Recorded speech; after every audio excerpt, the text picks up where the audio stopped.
Welcome to Rosie the Reviewer. We're your hosts. I'm Sam. And I'm Maartje. And we like World War II media and we want to talk about it. Welcome back to Rosie the Reviewer. This week we are talking about Dunkirk, a movie by Christopher Nolan that came out in 2017. It was written, directed, and co-produced by him.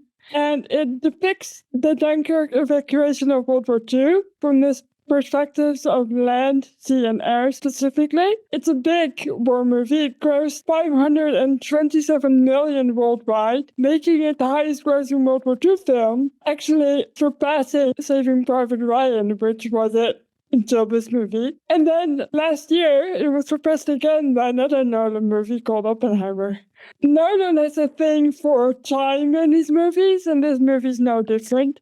We follow each different storyline at a different pace, making it kind of really confusing at times, but also really interesting. They do interweave at some points, but not everywhere. And part of this film was shot in the Netherlands. So yeah.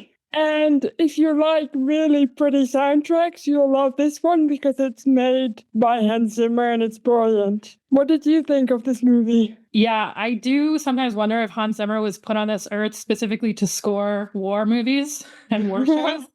He's so good at it. Yeah, I saw this movie when it came out, I believe, same as you. And what I remembered most clearly about it was, I think I said something at the time like, wow, you'll really love Dunkirk if you love sitting in the dark for 2 hours being anxious. And I felt that way again this time. And I think the score is a major part of that. They really used like the music and the sound mixing and everything to great effect to really bring this sense of tension, of anticipation. And it's beautifully shot, of course. There are these like gorgeous, like wide shots of the beach. I like it. It's a good movie, I think. You? I also remember very clearly when I saw this movie for the first time because of the sound. It's so loud. It's a very loud movie. And in the cinema, for me, it was like an attack on my senses. Almost like it felt like you were there because it was so intense. I also remember thinking that the scenes, especially the scenes in the water with all the drowning and the ship sinking, is terrifying. So I also thought this was quite a good movie, and it actually won, I think, an Oscar for Best Sound Editing and Best Soundtrack or something, either one of those. So the sound definitely is a major part of this. And I also remember something else, because obviously, like I said, it was filmed in the Netherlands in part. They filmed on the IJsselmeer, which is a big lake here. And I was a big Harry Styles fan at the time, so I knew this was happening. I was like, Harry Styles is in my country. I have to go see what he's up to. But I didn't go and see, obviously, because that's rude. I don't know, I really enjoyed it. But I enjoyed it more, I think, watching it again now for the podcast. So overall, pretty good. Yeah, I enjoyed watching it, I think, a little bit more because last week we covered The Darkest Hour, which obviously is about Churchill, sort of like the Churchill side of the Dunkirk evacuation. And I felt like that gave me a really good brush up before watching this movie. And so I had a little bit of a better idea, I think, of what was going on than the first time I watched it. Same. Actually, and when they say certain dialogue, normally that would have just passed me by. Now I'm like, oh, so they're talking about this and this decision that was made then, and it kind of places it in time a little bit better. I definitely agree there.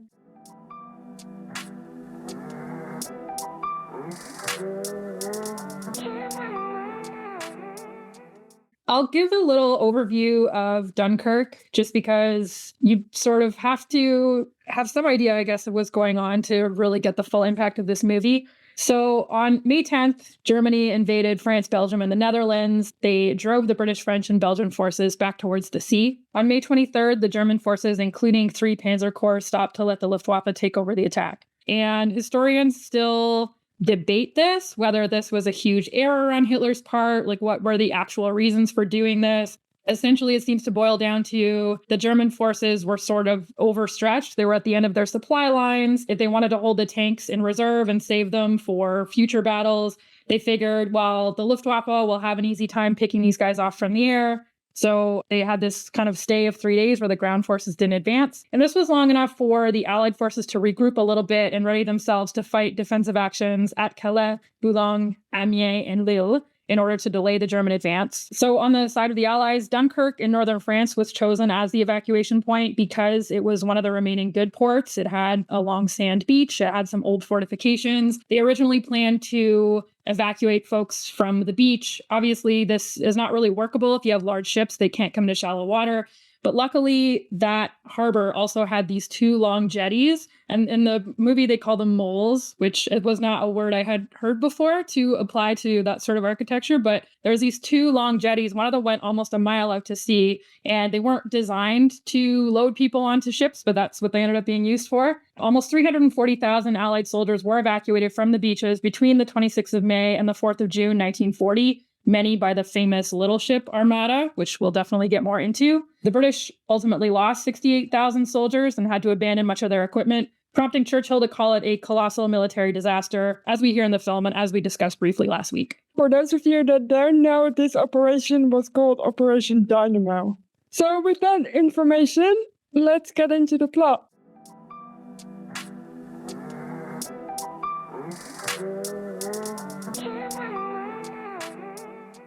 The film opens with a shot of leaflets falling onto the streets of Dunkirk and soldiers picking them up. These would have been propaganda leaflets dropped by the Germans that would say things like, "We have you surrounded, you should just surrender," that kind of stuff. A lot of Allied soldiers made jokes about how they made very good toilet paper, supposedly. We get a little title card that tells us, "The enemy have driven the British and French armies to the sea. Trapped at Dunkirk, they await their fate, hoping for deliverance, for a miracle." So in the movie, these leaflets are red, but they would have been black and white. So there's a little info for you. And also what you just said about toilet paper, we get to see a little bit of that in the movie because one of our characters definitely has to go to the bathroom. And he keeps being interrupted during this, but he stuffs his pants with leaflets, so that's probably why. There you go. One of our main characters, Tommy, played by Finn Whitehead, flees to the beach under fire where thousands of men wait to be rescued. Tommy, coincidentally, is also a synonym for a British soldier. And his character in this way is kind of the everyman. We don't really get to know him very well, he's just kind of there as one of the many soldiers. And you wrote down something interesting about his rifle. Can you please enlighten us? Yeah, we see him struggling with his Enfield rifle. He's being shot at, so obviously he's trying to shoot back, but it keeps jamming, which was actually a really common problem with that type of rifle because it had rimmed ammunition and it would get caught. You get right into the action in this movie. The scene with him getting shot at and running away and climbing a door and obviously nearly dying is very intense already. As he gets to the beach, he encounters Gibson, played by Ewan Bernard. Tommy sees Gibson bury another body and he helps him bury the body. And in return, Gibson shares his water with him and he also doesn't talk. I don't know, it's a funny exchange of very little dialogue.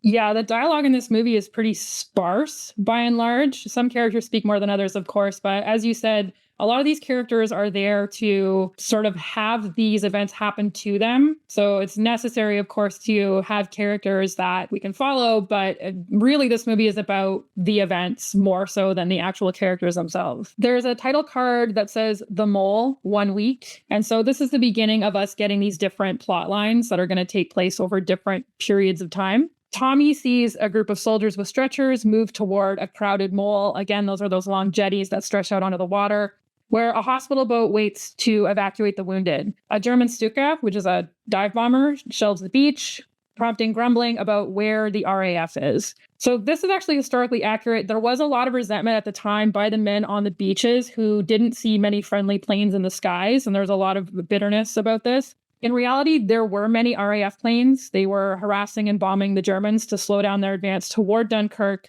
as well as taking on fighters over the channel.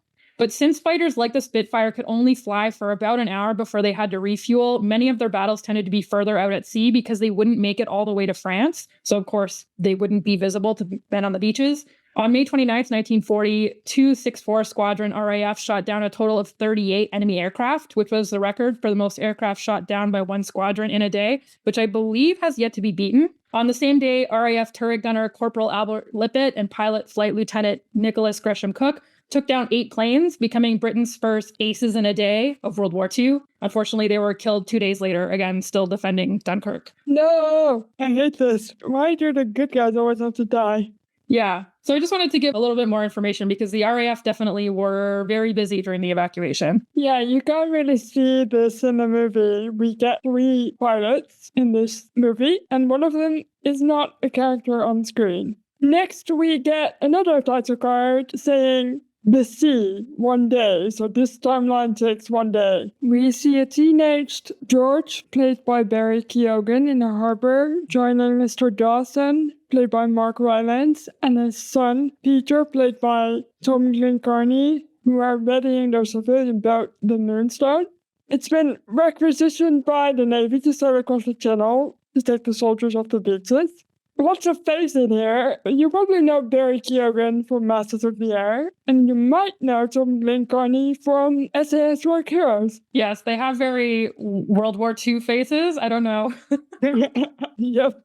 The evacuation was carried out ultimately by the Royal Navy, the Merchant Navy, Allied ships from Belgium, the Netherlands, Canada, Poland, and France, as well as roughly 850 civilian crafts, which is the little ship armada that we were talking about before, and of which our little civilian boat, the Moonstone, is meant to be one. The civilian crafts were all meant to have naval crews, but there were personnel shortages, and some ended up crossing with civilian crews, like the fictional Moonstone that we see in the movie. Yeah, so the Moonstone is not real, but later on we'll see some other Dunkirk little ships, and some of them are actually real. So it's very cool that they were included. The title, The Air, 1 hour, appears on the screen. So this is our third timeline. This one takes place over the span of an hour. So if you're thinking back, we have the Mole, which takes place over a week. We have the Sea, which takes place over a day. And then we have the Air, which takes place over an hour. And this is where we meet our 3 Spitfire pilots. The first one is just called Fortis Leader. We never learn his name, voiced by Michael Caine. We have Collins, played by Jack Lowden, and Farrier, played by Tom Hardy. And as they are circling in the air, they check their fuel. They need to ensure they have enough to get back to England. And they soon get into a dogfight and lose Fortis Leader. And Farrier's fuel gauge stops working, which will become an issue for him later. On the beach, Tommy and Gibson pick up an abandoned stretcher carrying a wounded soldier, sensing a possibility of escape on the hospital ship. On the Mole, as Tommy and Gibson approach, French and English soldiers argue. The French want to get passage on the ship.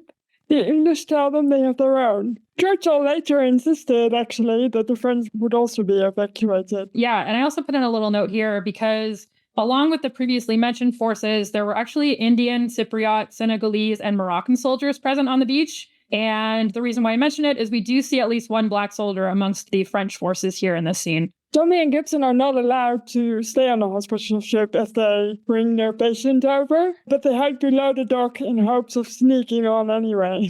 Commander Bolton, played by Kenneth Branagh, which sidebar I love when they put Kenneth Branagh and stuff. He has a tough decision to make. Colonel Winnett, played by James Darcy, tells him that 1 stretcher takes the place of 7 standing men. So in terms of evacuating the wounded, that's not ideal. They wonder how long it will be before London, quote unquote, makes terms. And the Rear Admiral tells them that they won't. They're pretty much going to be stuck.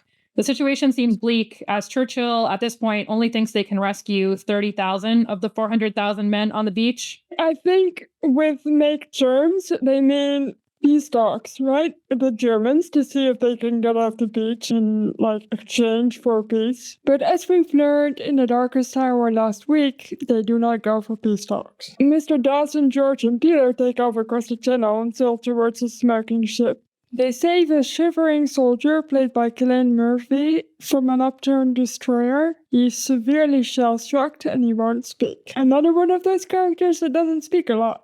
He later reveals that they were torpedoed by a U-boat. Yeah, I love that they never, sort of going back to what we were saying before about a lot of these characters being sort of blank slates. We never learn his character's name. He's just referred to in the credits as Shivering Soldier. Yes. And he's one of those actors who's in every single Nolan movie. Well, most of them anyway.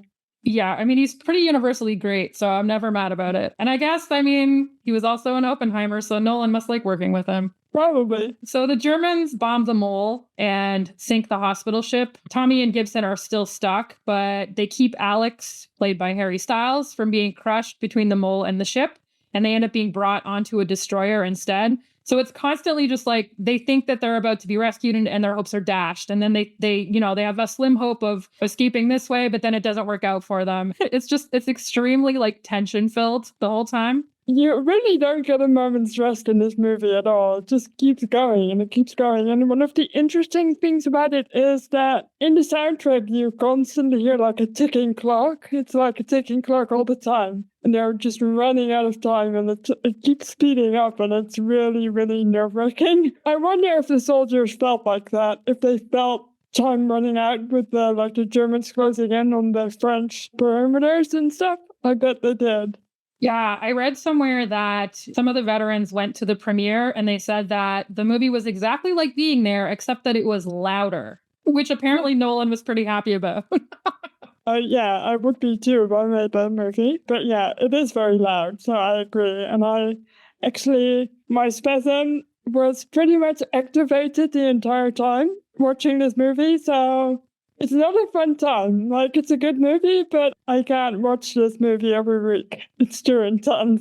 What did you think of her stuff as an actor? I want to know this. I actually thought he was good in this. When I first saw it, I wasn't sure how it was going to go because I obviously was only familiar with his work in One Direction. But no, I mean, I thought he was pretty good. You? I also thought he was fine. I don't think he's like a world-class actor, but also he's got probably the most dialogue out of all these main characters in the film. So he does a pretty good job this. I think. On the civilian boat, the Moonstone, the shivering soldier does not want to go back to Dunkirk. I wouldn't either if I were him. Mr. Dawson gets him to lie down in the cabin below, and Peter, unsure, kind of locks him into the cabin. Yeah, Peter and what's the Barry character's name again? George. Yeah, Peter and George are so gung-ho about this, man. They're both like young guys. I think George is 17. I'm not sure how old Peter is, but roughly the same age. And they want to go. They don't want to turn around. And they're both like so gung-ho about this. Their opportunity to see some war or whatever it is. Especially George, I feel. Like, Peter is less intense, but George is like, I'm going to be the best sailor there ever was. Yeah, but also Peter did lock a man in a small room so they wouldn't have to turn around. I thought he did it for a different reason. I thought he was kind of dangerous. Oh, interesting. So I had a different perspective on that. But and that's interesting, actually. Cool. I like that. So the next scene is nighttime. As the destroyer carrying Tommy, Gibson, and Alex is taking off, it's hit by a torpedo and quickly fills with water. They narrowly escape with Gibson's help because as soon as they got on, Gibson had looked for a way out, which Alex later found suspicious. And the destroyer tips and sinks. So once again, they got to be safe for a hot minute, but they didn't get to stay safe. And it's on to the next attempt to get safe somewhere. They did get appalling looking bread and jam, though. Did you see the bread and jam? It looks so gross. I feel like that's just British food, Mart. You can't come for their whole nation like this. Sorry, British people, I love you still. On the boat, shivering soldier, I'm just gonna call him Cillian Murphy, is that okay? Go for it. Cillian Murphy wants to get out of the locked cabin, but he can't, obviously. So he rattles the door a bit, and then when they open the door, he's climbed out through the roof or something, and he surprises Dawson in the hut, demanding to know why they're still heading for Dunkirk. I mean, he told them so they can't go back. It's like super dangerous and stuff. Yeah, he cannot believe that these civilians are going into the mouth of the beast, so to speak. He's like, you're all going to get killed. You don't know what you're doing. Where's the Navy at, etc. And this is probably why I thought Peter locked him in on account of him being dangerous, because he's quite aggressive and almost erratic a little. So that's where my thought of that came from. That's true. Back in the air, during the dogfighting, Collins is hit and prepares to ditch in the channel. Farrier watches him go down. He successfully belly lands his plane, and then Farrier goes after a remaining German fighter. We do see Collins kind of waving at Farrier, and the reason I want to mention this is because we think he's waving, but he's not actually waving. Spoilers. Tommy, Gibson, and Alex try climbing into one of the boats rescuing men from the water, but they are not allowed on the boat because it's too busy. an officer, which is actually Cillian Murphy's character, tells him the boat keeps tipping over because it's too full. Instead, they hold onto a rope that's behind the boat and they get tugged back to shore. So the first time I watched this, I didn't see that this was Cillian Murphy's character because it's in the dark and it's pretty decently dark in this scene, but it is him. Yeah, and so just to clarify, obviously we know all these timelines are happening on different paces. So one over a week, one over a day, one over an hour. And so this whole scene is taking place before Cillian Murphy gets rescued by the Moonstone. Exactly. And we don't see him get torpedoed in his boat, but we know it happens because he said so. Yeah. On the boat, Cillian Murphy and Mr. Dawson scuffle for control of the ship. In the chaos, Cillian Murphy... Every time it's been a shivering soldier, I'm just calling him Cillian Murphy, and I just feel so foolish. Anyway, Cillian Murphy shoves George, who hits his head and falls down the stairs. And when I say he hits his head, he really whacks it, friends. It's not good. Yeah, it's bad. I was like, oh no, this is gonna go downhill. Tommy, Gibson, and Alex, I feel like we should call them the three amigos at this point, make it back to the beach by morning. This scene is pretty bleak. They witness a man walking into the channel and he just disappears into the waves or he drowns. On the beaches, men build a pier out of army vehicles, but around them, as the tide is coming in, bodies are floating back onto shore. This scene just makes me feel so sad. It's so dark. I think this movie makes really effective use of these sort of wide, stark shots where you see a lot of things from far away. The beach seems really desolate and bleak. Even though there's, hundreds of thousands of soldiers around, it doesn't feel that way. You can feel how alone and isolated they are from everything. It's funny you say that because I think that's one of the main criticisms of this film is that there aren't enough men on the beach. But I think it might be a purposeful decision to emphasize that isolation and desolation almost. So I don't know if it was actually, but it might be. They wait around quite a lot, these three friends. But then they eventually join up with a group of Highlanders and they are headed for a grounded trawler. So Alex is actually a Highlander. He's with the Highlanders, I believe. Yeah, I think it's interesting that you call them three friends because they're really just three strangers who are forced together by circumstance. Yeah, they're not friends, you're right. That becomes very obvious in the next few scenes. True, I should not have called them three friends because they are not friends. Back on the Moonstone, George is obviously dying from his head wound. That scene is very sad. And Peter angrily tells Cillian Murphy, Cillian Murphy asks if George is okay. And Peter's like, no, he's not okay, actually. Yeah, God, this scene is so sad because George says that he can't see and he's obviously... I think George knows he's dying as well because he tells Peter that he's never done anything and his life is almost meaningless, and Peter kind of takes note of this. Yeah, the absolute gut punch is that this is a kid of 17. Of course, he hasn't done anything with his life. He's right at the beginning of it, and now he's not going to get a chance, Yeah, and I feel like all the soldiers in this, not the officers, but the soldiers they all look really young. Finn Whitehead probably looks young, and Harry Styles looks young, and Gibson looks young, and everybody looks young. They do a good job of not casting them a lot older. I think that really hits home the point that these are all young men.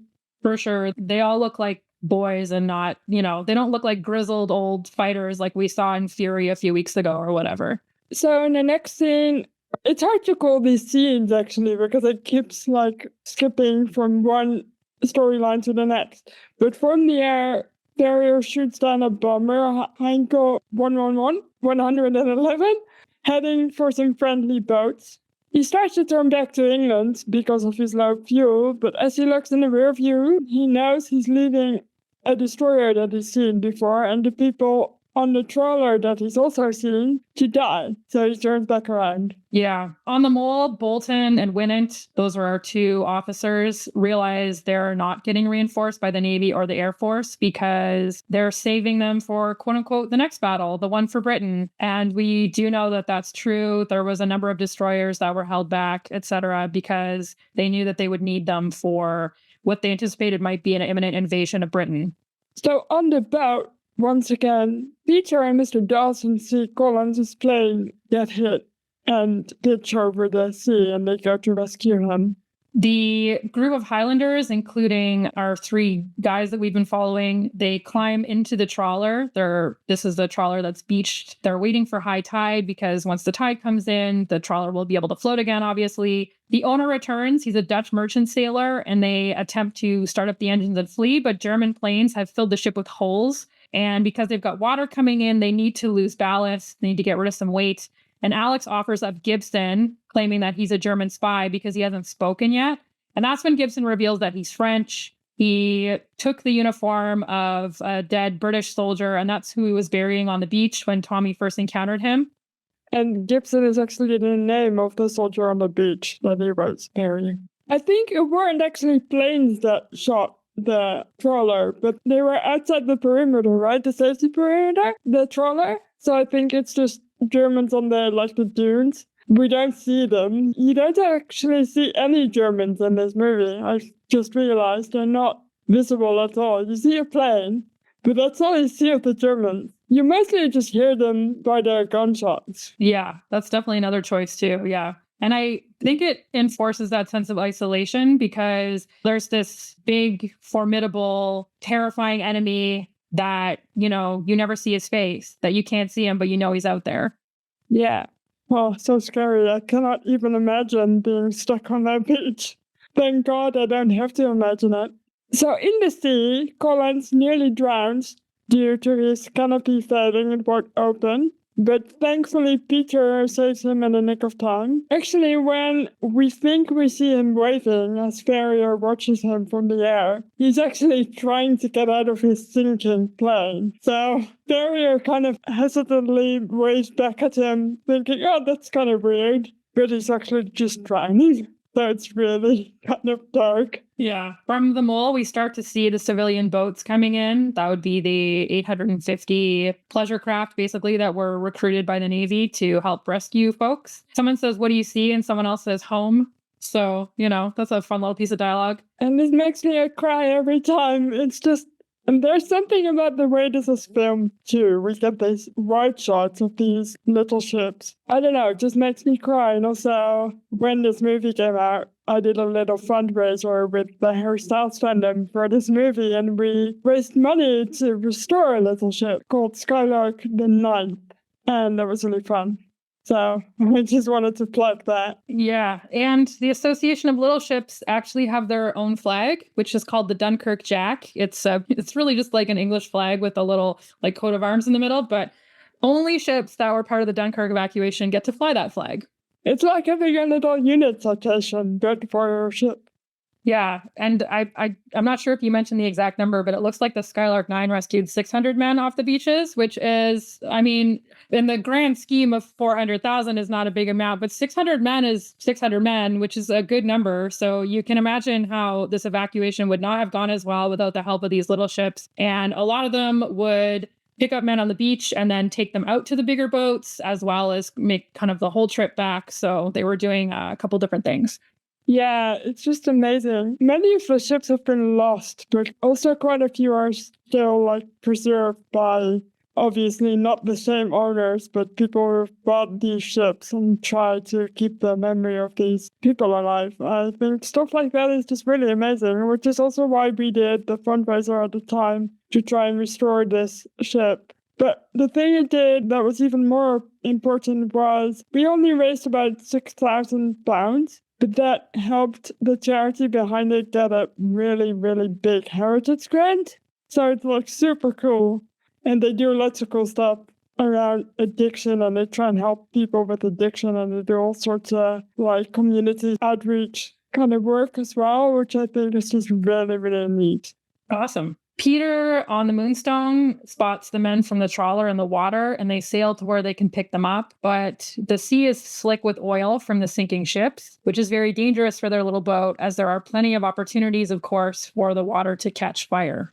Also, it's made of wood as well. Many of these boats were just wooden pleasure ships, really. They weren't like metal or anything. It gets a little confusing for me at this point in the movie, but that's only because timelines are kind of coming together at this point, and you're like, which timeline am I on at this point? But I don't know. We see the trawler sink, and unfortunately Gibson drowns, but he drowns saving Alex, even though Alex was the one who moments before thought it was a good idea to let Gibson kind of get shot by the Germans. Interestingly, when I saw that you wrote that, I was like, maybe I misinterpreted the scene, because I thought what happened was, as the ship is filling with water, they're all trying to fill the holes. And when they decide to abandon ship, my understanding was that Gibson, il a pas compris parce qu'il parle français. He didn't understand. And so he's still trying to fill the holes. And then Alex was like, just leave it, just leave it. But by that time, it's like too late for him to get out. Funny, because I didn't think he didn't understand. I just thought he was trying to buy the other's time because he's such a good person, whereas Alex is kind of a dick. But then again, is he? Because it's every man for himself when you're trying to survive. I'm sure it's open to interpretation. And then he gets stuck on some chain at the bottom of the boat. It's just really horrifying. He could have easily survived if he'd been quicker, like you said. But I didn't really get the I don't understand bit. But maybe you're right. That does make sense, actually, because he doesn't speak a word of English. Yeah, because I saw him like still trying to cover the holes, and Alex was like, leave it, leave it. And like that's when he stopped and sort of realized that, But also it happens very quickly. I feel like if this movie does anything, it makes you terrified of sea. Because the water is the enemy here. It's so scary. And yeah, so they've all ended up in the water. As the men from the trawler that are in the water climb aboard the Moonstone, we learn that George is dead. It's a really sad exchange where Alex has gone down sort of into the hold, and Peter is like, well, be careful with him. And Alex is like, well, he's dead. And Peter's like, yeah, so be careful with him. It's just, it breaks her heart a little bit. It does. Cillian Murphy doesn't know yet that George is dead, and he asks Peter if he'll be okay. And this time Peter shows him mercy by saying yes, because it's one of those things where if you say no, and he might be responsible for this boy's death, it might be the thing that kind of pushes him over the edge. Yeah, Cillian Murphy's not having a very good time on this boat. No, he's not appreciating being back at Dunkirk after going through all that trouble to get the fuck away from Dunkirk. Farrier in the air shoots the plane that is harassing the sinking ships and the men in the water, but it crashes into the oil, setting the sea ablaze, and also the men in the sea, because obviously oil just stays on the surface, and these men either burn or probably get boiled alive in the water. It's horrifying. Yeah, there's a really terrible part where one of the men is under the water and you can see him hold his breath for as long as he can, but then he has to surface and like immediately catches fire.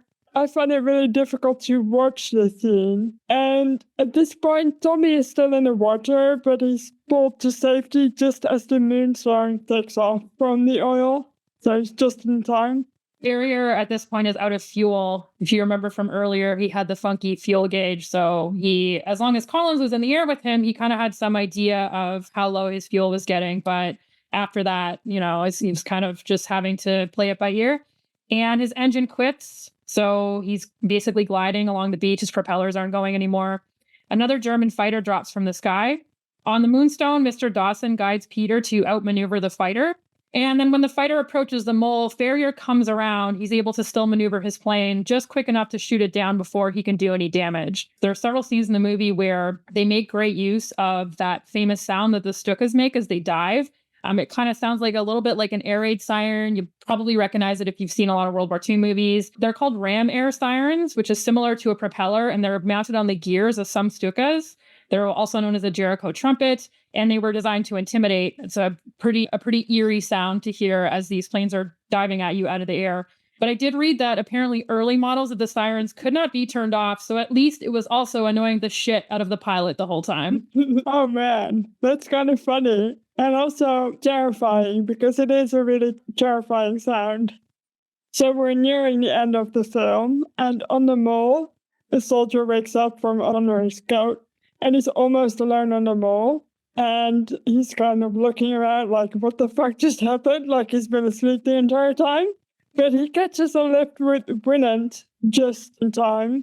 And then Bolton, who's played by kind of Brenna, decides to stay behind to help the French. None of these characters are real people or based on real people, but they are amalgams of real people. And ultimately, they did end up rescuing quite a few French soldiers. A lot of them ended up being repatriated back to France later, but didn't really get there in time to do much as pertains to the fall of France a little while later. But a few of them did remain behind in England and end up joining the Free French under Charles de Gaulle. In case people didn't catch on during our podcast, that's the reason why Gibson, as we know him, is not talking and pretending to be English. He's trying to get off the beach, but obviously the English are pretty adamant about getting off the beach first. Back in England, Tommy wakes up on the train with Alex. They're headed home. Alex feels like a failure. He's pretty sure that people are going to spit on them, that people are going to be upset with them about what happened, but they're welcomed like heroes. Tommy reads Churchill's famous speech out loud from the paper, "We'll fight them on the beaches," as we discussed last week. Ferrier lands his plane on the beach. He survives the landing, he destroys the controls, and he ultimately is captured by the Germans as his plane burns behind him.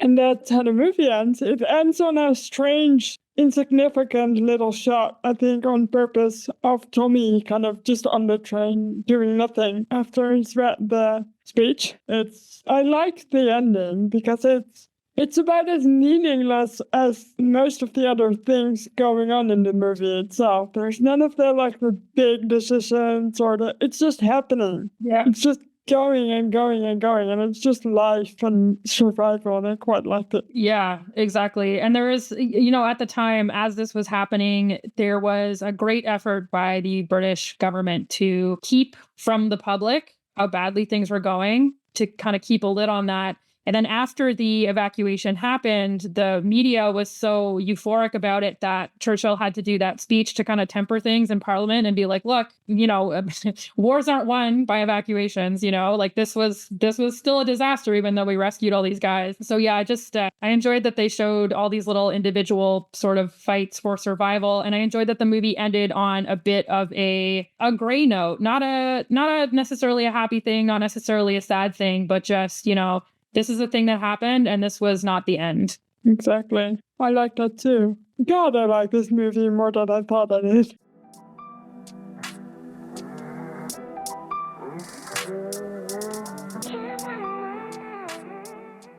I did write a couple notes because I was just curious to know, as the boats were sailing there and sailing back, oftentimes depending on currents and depending on, all sorts of factors in a war, of course, there'll be different routes. So apparently there was 3 evacuation routes that the ships could take. Route Z was the shortest. It was only 39 miles to get from France to England, but it required staying close to the coast. So you'd kind of have to hug the shoreline in France. And therefore, as long as you were sailing in the day, the Germans would just shoot at you and try and shell you from the shore. So that one was pretty dangerous. Route X was 55 miles, and that involved traveling through parts of the channel that were heavily mined, so you couldn't sail it at night.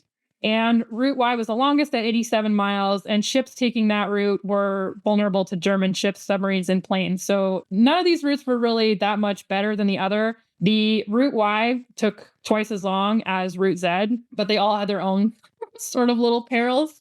Anyway, I just thought that was neat. And do you know if they took all of them? Just in general, just all these routes, or just one of these? I believe they took several different ones, yeah.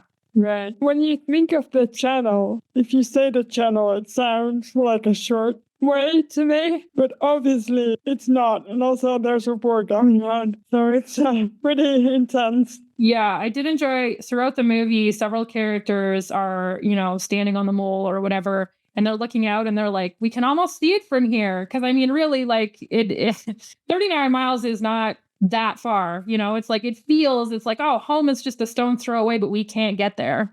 Yeah, it's kind of Brenna who says that. I can almost see it from here. home.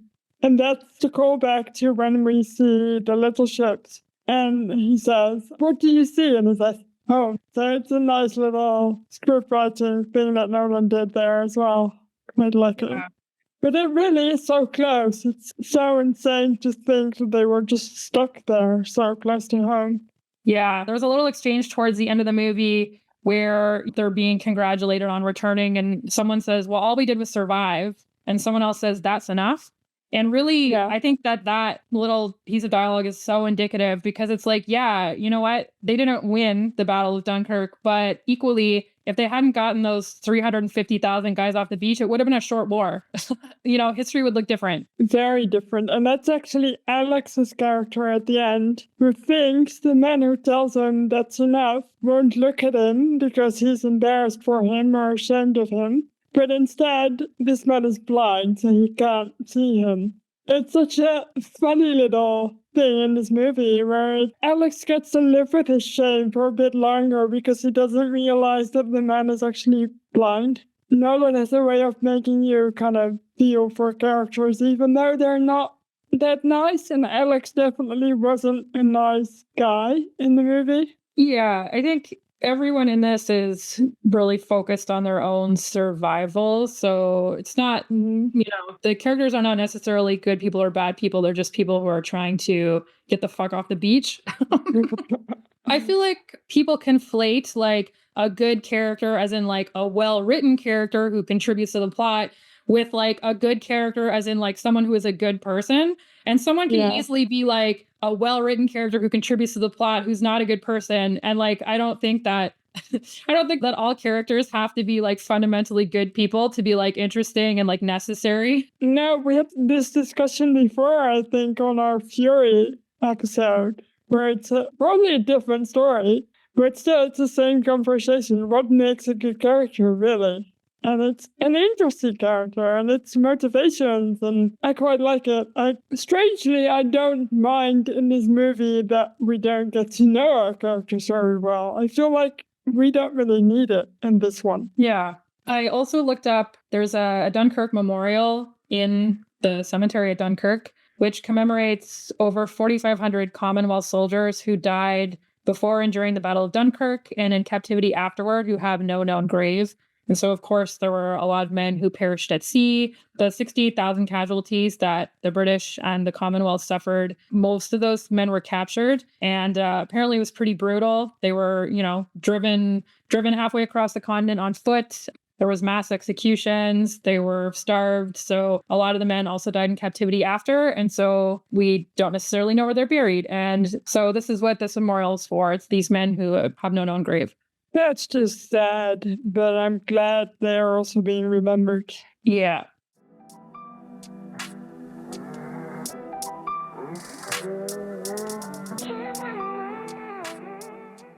All right, let's rate this movie. Hans Zimmer, why would you scare us with your music like this out of 10? How many Hans Zimmers, why would you scare us with your music like this out of 10 would you rate this movie? Oh my God. I don't know. Well, this is very well thought out, isn't it? I think I would rate it probably 8 Hans Zimmers. Why would you scare us with your music like this out of 10? It's a long thing to say. I got through it now. I would give it 8 of those. Because obviously it's an experience. I wouldn't even call it a movie. It's just an experience. You're just in it the entire time. It's action-packed, it's suspenseful. I only want to watch it about once a year because it's too intense, but I love the music, the acting is good, the actors are good, the script writing is good. The only criticism I maybe have is that it's a little bit confusing and hard to follow sometimes, so you definitely need to watch it more than once to get all the storyline things, especially where they overlap. It becomes better if you watch it again. But overall, I enjoyed it. I would have given it a 7, I think, before this watch, but now it's an 8. So there you go. How about you? Yeah, Nolan made that Tenet movie too, right? That was him? Yes. That movie was also about time, and I'll be honest, I didn't fully understand what was happening most of the time when I was watching it. So he likes to do these funky time things. Sometimes they work out, and sometimes they don't.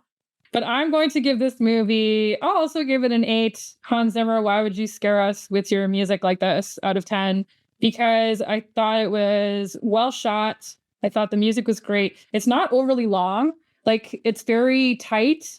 90 minutes, I believe. Yeah, exactly. So it's it's like thing after thing after thing after thing. Yeah, it's you will be tense the whole time, but an enjoyable World War II movie, I think, and very artistically put together, I guess. A lot of thought went into the sequence and what kinds of characters to include, and as we talked about the sound mixing and the cinematography and all that stuff. So yeah, I definitely would recommend giving it a watch if you haven't. I was about to say, if it had been any longer than 90 minutes, I think you would die because it's so intense. And as we said, I mean, it's not like you're constantly seeing them fighting at close combat with the Germans. I mean, obviously the pilots, of course, are dogfighting, but you don't see the Germans' faces. You just see the planes. And so really all the tension comes from this anticipation, from this almost horror movie sense of like, the bad thing is waiting out there and it's coming towards you. And, whether or not, you can see it, it's still really, really causing this sense of like our characters are just becoming more and more and more cornered and there's nowhere for them to go, literally between the devil and the deep blue sea. Yep.